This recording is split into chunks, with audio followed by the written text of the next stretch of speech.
Hi, Jeremy Cordeaux in the Court of Public Opinion. I'm just on air here to let you know that we'll be live streaming the Court of Public Opinion every Friday between 9 o'clock and 12 on jeremycordeaux.com. Please join us. We'd love to have you.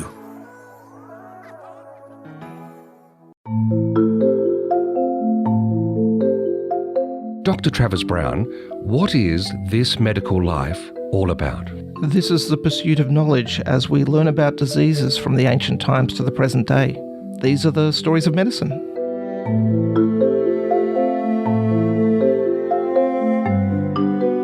Dr. Travis Brown, I had a whole slew of different questions for you today because I misread your notes. I thought we were doing Quasimodo and it was all about hunchbacks, etc.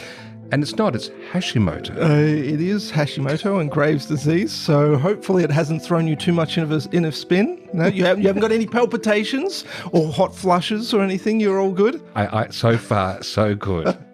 We are talking about thyroid disease, and this is autoimmune thyroiditis. So the interesting part about this is Hashimoto's is the most common cause of hypothyroidism, and Graves' disease is the most common form of hyperthyroidism that we have.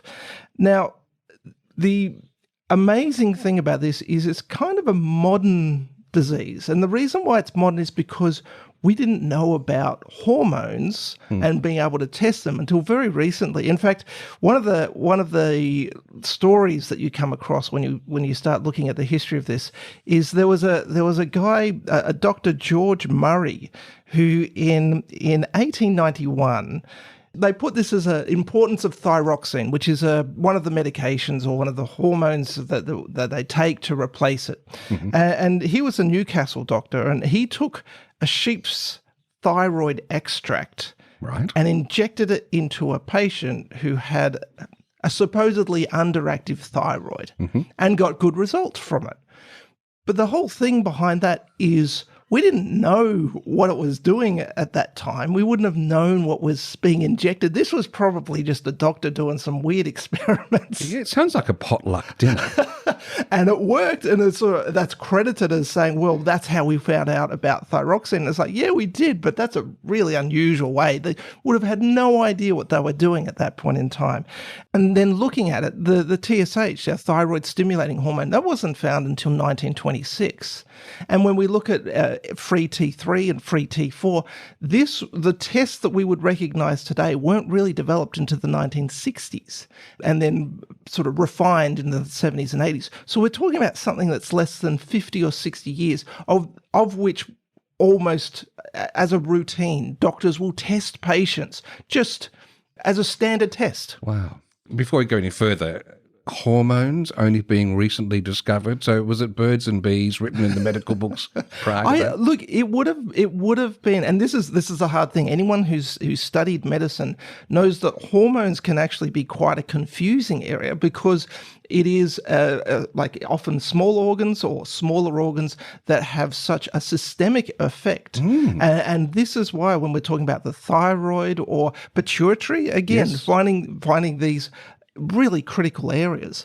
And even if we look at this, autoimmunity wasn't really discovered until the 1950s. So knowing that we had an immune system that could see our own proteins as enemy and attack, 1950s.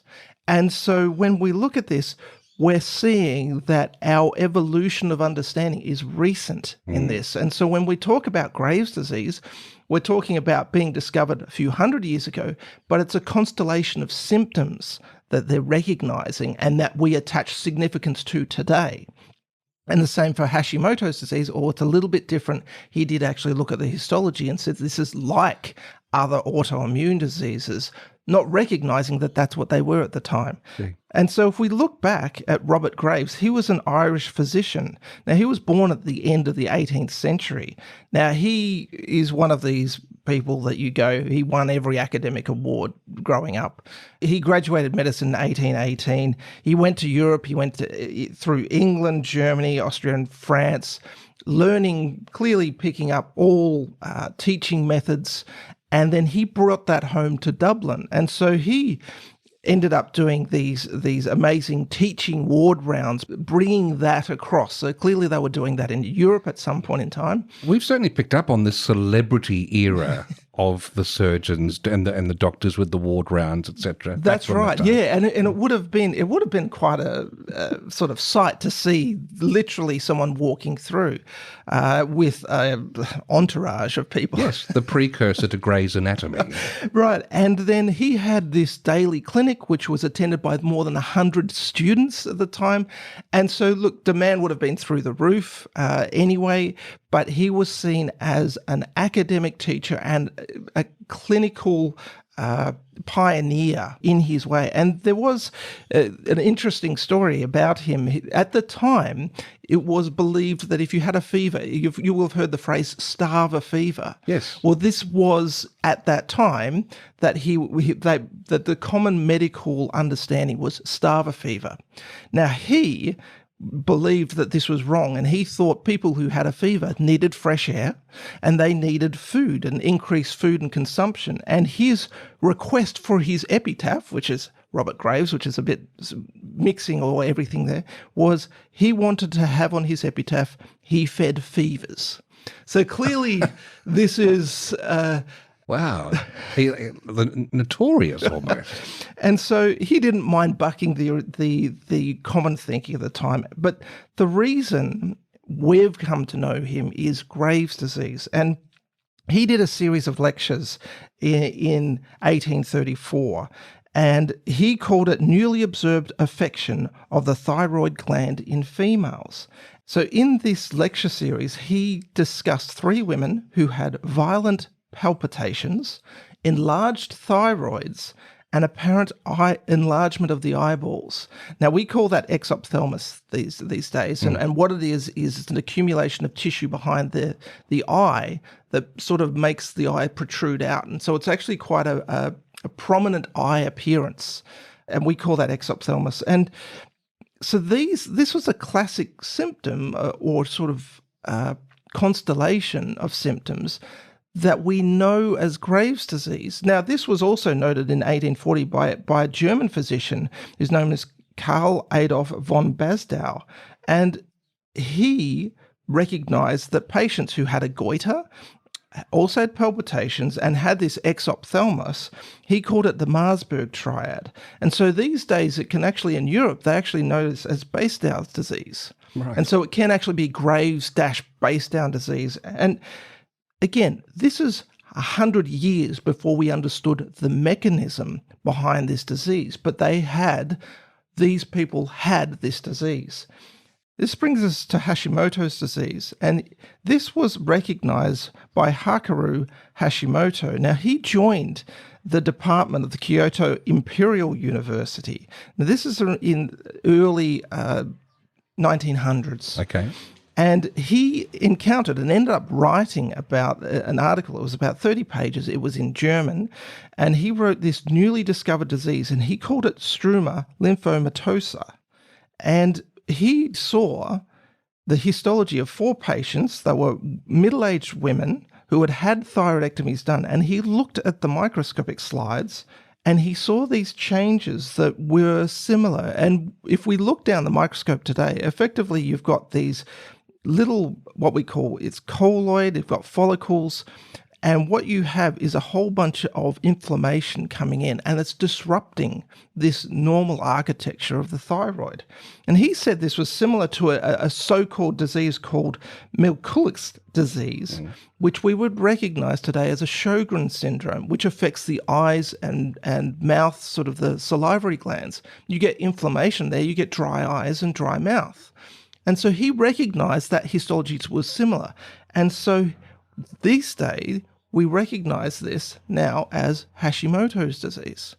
And so this constellation of symptoms all feeds into what we now know as falling into autoimmune disease and autoimmune thyroiditis. One observation before we break. In the subtitle for this episode, you have named Hashimoto disease. Graves doesn't get a show in. Is that because Hashimoto looked at the histology, whereas Graves didn't, and you're a pathologist. We will include Grave into it, but there's always a predisposition. Yes, bit of bias.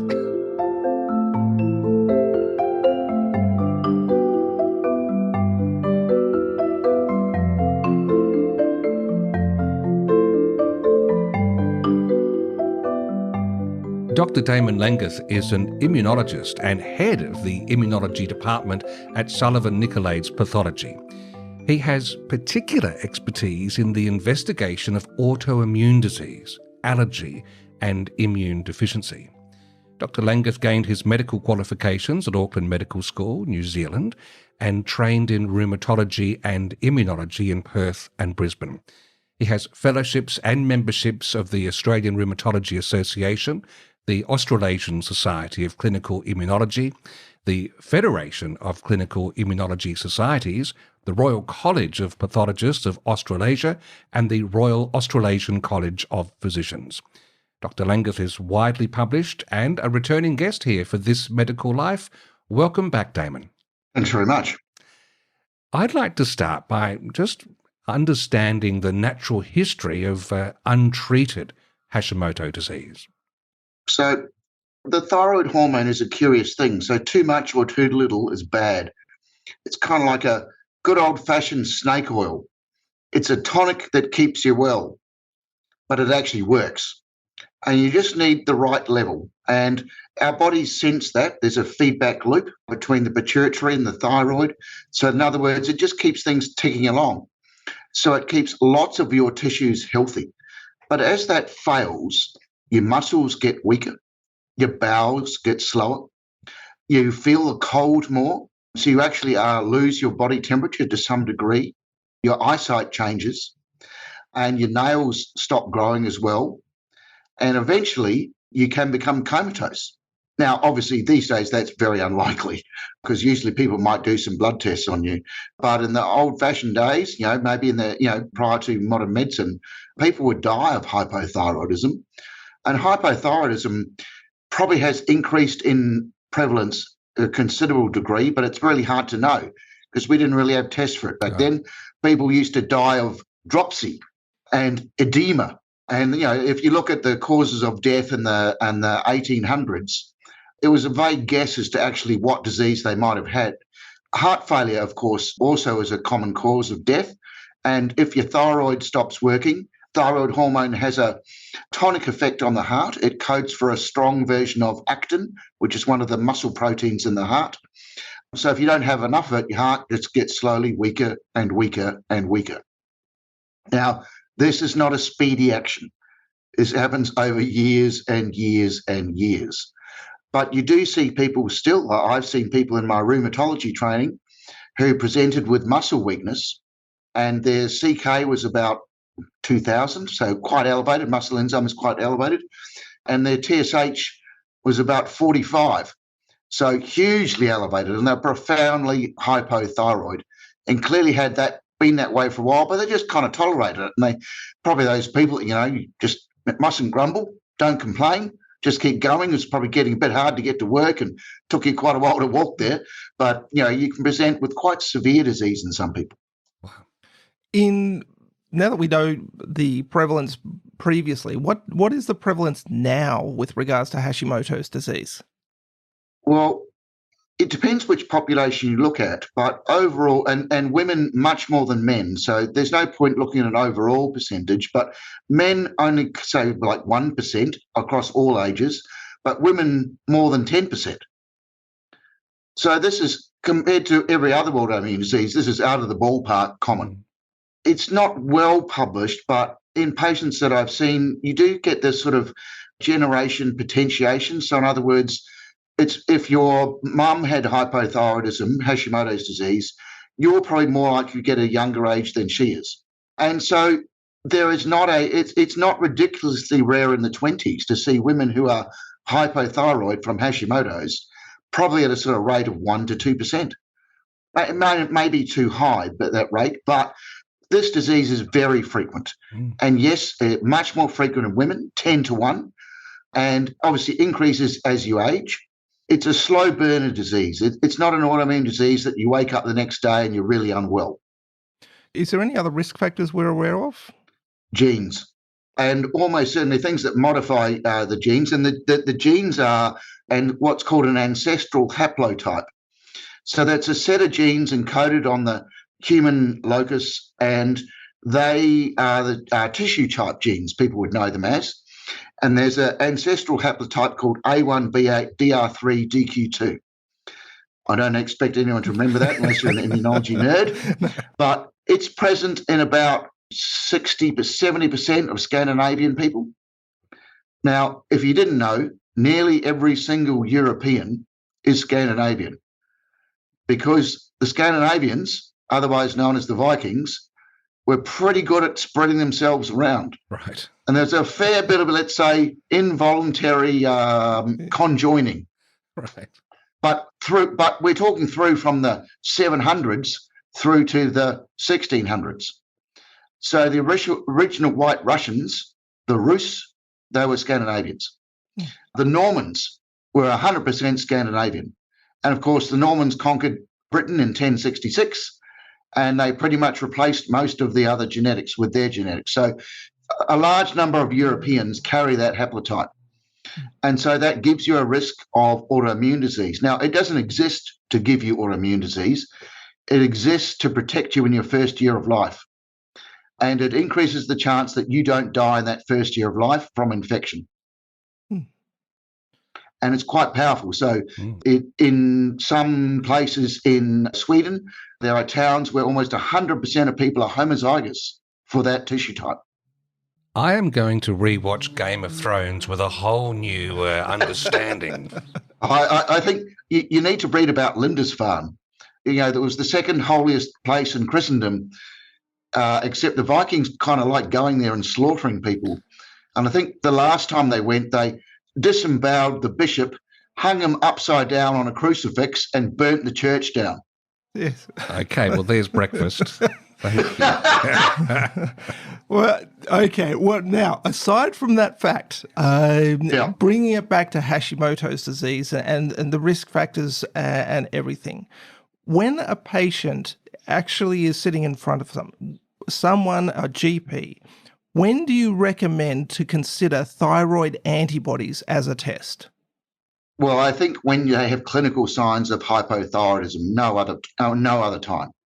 You shouldn't be screening or doing the test because, you know, your mum or dad has got thyroid disease, because these antibodies are commonly present, probably present in more than 10% of women, maybe up to 15, 20%.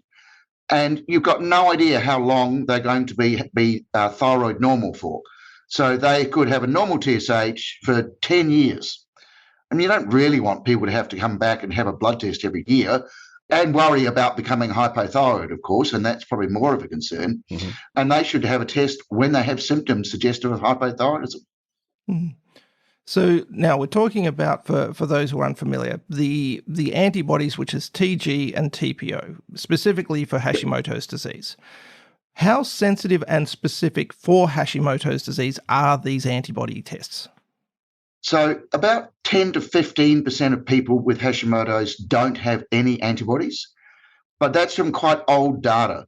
So it's obviously quite difficult. Getting normal people to line up for a thyroid biopsy is probably a bit of a challenge now. I can't imagine many people funding that. So this is quite old data, but probably that seems reasonable.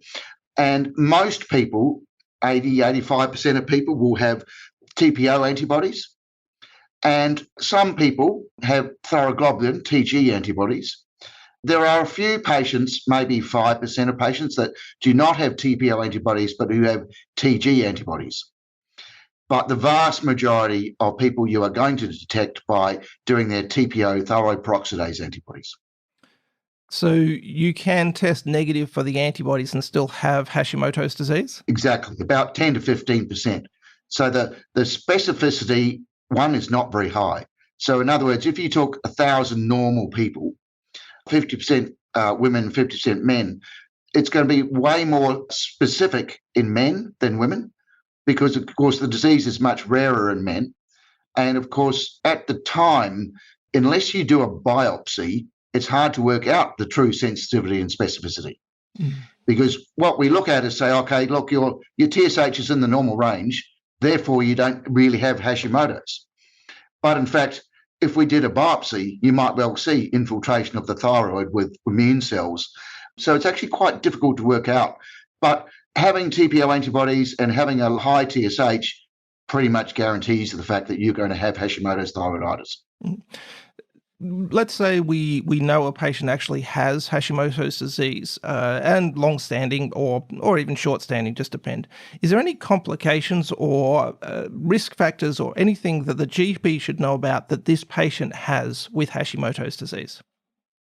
There's nothing specific about Hashimoto's. There is a rumoured association with a brain disease, though the evidence is fairly shaky that high levels of thyroid peroxidase antibodies can cause what's called Hashimoto's encephalopathy.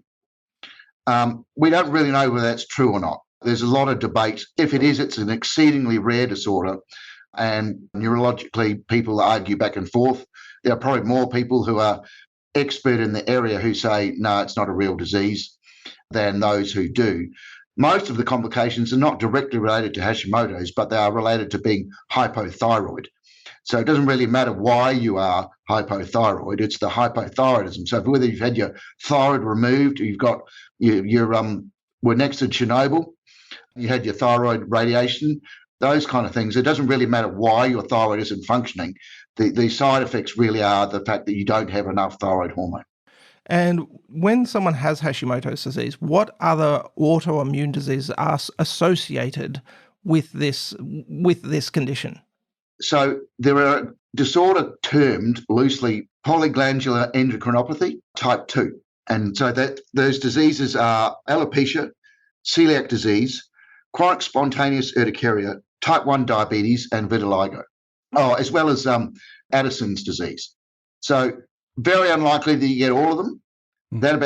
Even I have not seen someone with all of them, but I have seen people with 3 or 4 of them, and they all are associated with that ancestral haplotype that I mentioned before. Damon, do you have any other advice or tips for GPs about Hashimoto's disease?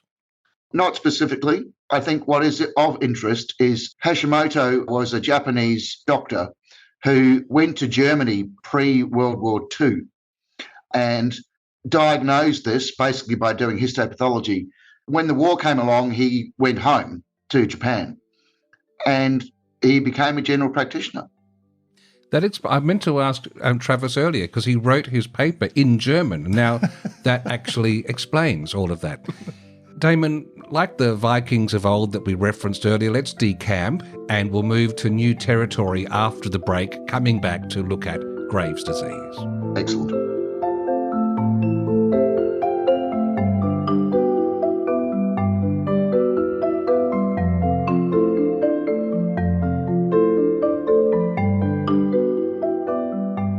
We're continuing our discussion now with Dr. Damon Lenggith about the thyroid and autoimmune disease, specifically in this part of the episode in relation to Graves' disease.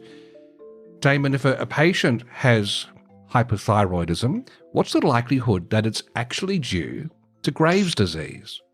Well, it's always hard with statistics in medicine, because it depends on the population you look at, but overall, probably about 85% of people who are hyperthyroid have Graves' disease, so autoimmune thyroiditis that is stimulatory. So can I ask then, with Hashimoto's and Graves' disease, they target the same organ. Do you consider them sort of on the same spectrum of disease or two completely different diseases? No, they're not completely different. They're quite related. The unusual thing about thyroid autoimmunity is that there are B cells that live in the thyroid. Now, who knows? We don't know why they're there, but they are naturally there. And they are the B cells that make the antibodies that destroy the thyroid. So it's a serious design flaw. Yes. And there's something about thyroglobulin, not iodine, but thyroglobulin, the protein that involved in storing iodine, that is immunogenic. And it obviously is, in a way, too immunogenic for us to be able to cope with, which is kind of an odd flaw. So that many people make blocking antibodies, so that block the thyroid receptor, the TSH receptor. And even weirder is some people switch back and forth. So they can be hypothyroid for a while, and then hyperthyroid, and then hypothyroid, or the other way around. So they make mixtures of these antibodies, and it depends which antibody you make. And in fact, some people make thyroid antibodies that don't do anything. They bind to part of the thyroid TSH receptor, and nothing happens. So it doesn't stop TSH binding. And these are not false positives. These people really make these antibodies. And often they then will get other antibodies later. We know that in people who have Graves' disease, who also have high levels of TPO antibodies, are much more likely to go on to get hypothyroidism long term.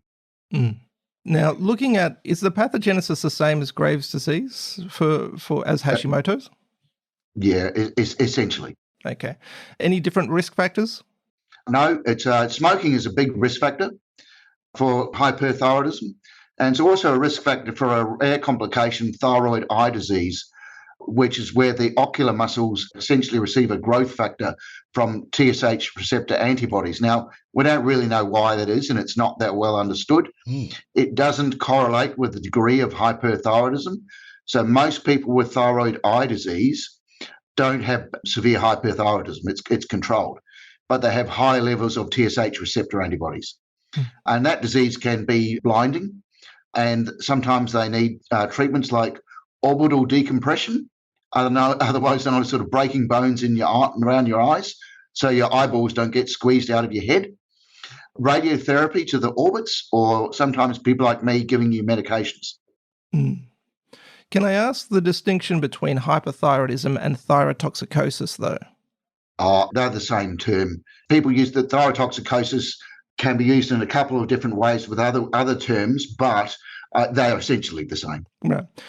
So when someone comes in with hyperthyroidism, is it an emergency? Is that something that needs to go to an ED, or is that something that can be managed by someone outside? It would be very rare that you needed to go to an emergency department. That would usually be because you've got a severe complication of hyperthyroidism, like having tachyarrhythmias, or once again, too much is almost the opposite of too little. So in other words, you might have a psychosis. You could have cardiac failure from too much heart muscle rather than too little. There is a really rare complication of thyroid dermopathy, where people get extremely thick, almost like sort of elephantine skin over their legs. I've seen that once. It's dreadful. It's really hard to treat. But it'd be amazingly rare to see people admitted to hospital. Most people have their hyperthyroidism. They can be controlled using beta blockers initially, which stop the stimulatory effects, and then see an endocrinologist, of course, urgently within a week, one or two, one would hope, and then go on medications.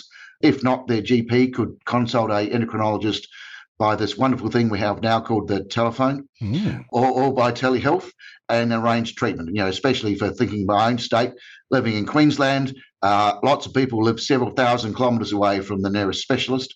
They might even live several thousand kilometres away from their GP. Yeah. And looking at thyroid replacement for someone with Graves' disease, is it medication for life? No, not necessarily. People who normalise their TSH receptor antibodies are more likely to be able to come off anti-thyroid therapy. So traditionally, a drug's called carbimazole and propylthiouracil. So most people can come off those medications if their thyroid receptor antibodies become normal. In fact, in some people, even when they don't, they can come off them. Right. There are secondary complications. As I said before, if you are TPO antibody positive, many of those patients eventually become hypothyroid. So you do need to monitor them for life. You can't just let them run away. So then can you use actually the TSHR antibody as a marker of disease? Sort of, but it doesn't work for everybody. Okay. So in some people it works really well, but many patients just keep very high levels of TSH receptor antibodies. And most people would continue their treatment long term and then leave it, up to a certain time point. I'm not an expert in that area, so and then eventually say, oh, look, let's try off, let's see what happens, and follow their TSH. And if it starts falling, then obviously restart treatment or upgrade treatment. So then how sensitive is the TSH receptor antibody? About 65, 70%.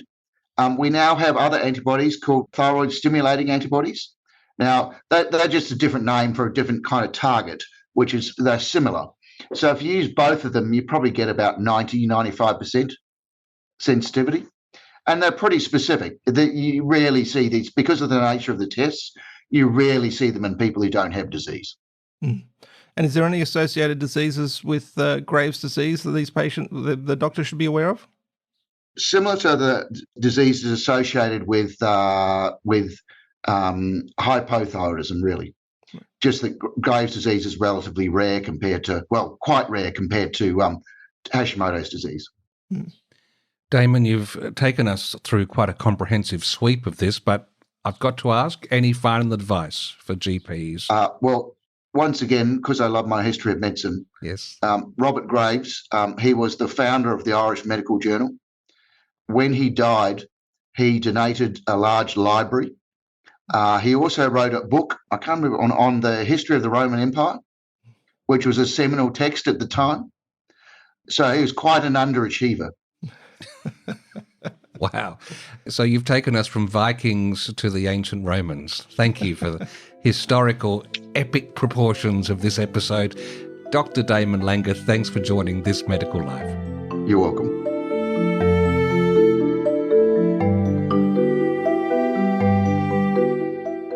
This Medical Life is recorded in the Talked About Marketing Studios in Adelaide. For show notes and more information about the podcast, visit thismedicallife.com.au. You can contact the hosts via Twitter. Dr. Travis Brown is at Dr. Travis Brown. That's DR for doctor. And Steve Davis is at Steve Davis. Editing and production is by Tim Whiffen. Design is by Tom Buzenjud. This has been a Pathnotes Proprietary Limited production.